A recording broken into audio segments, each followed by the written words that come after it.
Don మీడియాకు స్వాగతం. ముగిసిన ధర్మరాజు మహాపాదయాత్ర.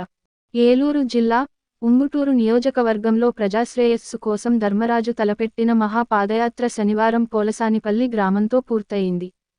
జనసమూహంతో, జనసేన, టీడీపీ శ్రేణుల ఉత్సాహంతో, ఆడపడుచుల మంగళ హారతులతో ముగిసిన మహాపాదయాత్ర. ప్రజాశ్రేయస్సు కోసం ఉంగుటూరు నియోజకవర్గం కూటమి అసెంబ్లీ అభ్యర్థి పచ్చమట్ల ధర్మరాజు తలపెట్టిన మహాపాదయాత్ర గురువారం ఉదయం 7 గంటలకు మొయ్యేరులో ప్రారంభమై, శనివారం మధ్యాహ్నం 1 గంటకి భీమడోలు మండలం పోలసానిపల్లి గ్రామంతో దిగ్విజయంగా ముగిసింది.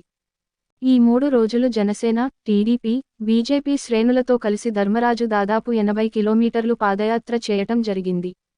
ఈ సందర్భంగా ధర్మరాజు మాట్లాడుతూ, మండుటెండను సైతం లెక్క చేయకుండా ప్రతి ఒక్కరూ రోడ్డు మీదకు వచ్చి కూటమికి మద్దతుగా నిలవటం చూస్తుంటే, వైసీపీ పాలనపై ప్రజలు ఎంత మండిపోయి ఉన్నారో అర్థమవుతుందని అన్నారు. వైసీపీ ప్రభుత్వ అసమర్థత పరిపాలనపై ప్రజలు అవగాహన కలిగి ఉన్నారని అన్నారు. వైసీపీ ఓటమి ఖాయమైందని ఆయన జోస్యం చెప్పారు.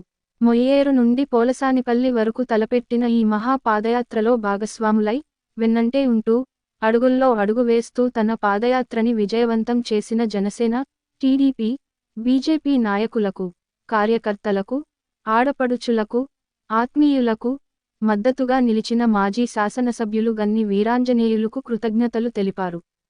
అనంతరం గన్ని వీరాంజనేయులు మాట్లాడుతూ ఉంగుటూరు నియోజకవర్గం అభివృద్ధి కోసం, రాష్ట్ర భవిష్యత్తు కోసం కూటమి ప్రభుత్వాన్ని స్థాపించాల్సిన అవసరం ఉందని అన్నారు. తమ అమూల్యమైన ఓటును, గాజు గ్లాస్ గుర్తుపై వేసి ఉంగుటూరు నియోజకవర్గం కూటమి అసెంబ్లీ అభ్యర్థి పచ్చమట్ల ధర్మరాజును, సైకిల్ గుర్తుపై వేసి ఏలూరు పార్లమెంట్ కూటమి అభ్యర్థి పుట్టా మహేష్ యాదవ్ను గెలిపించాలని కోరారు.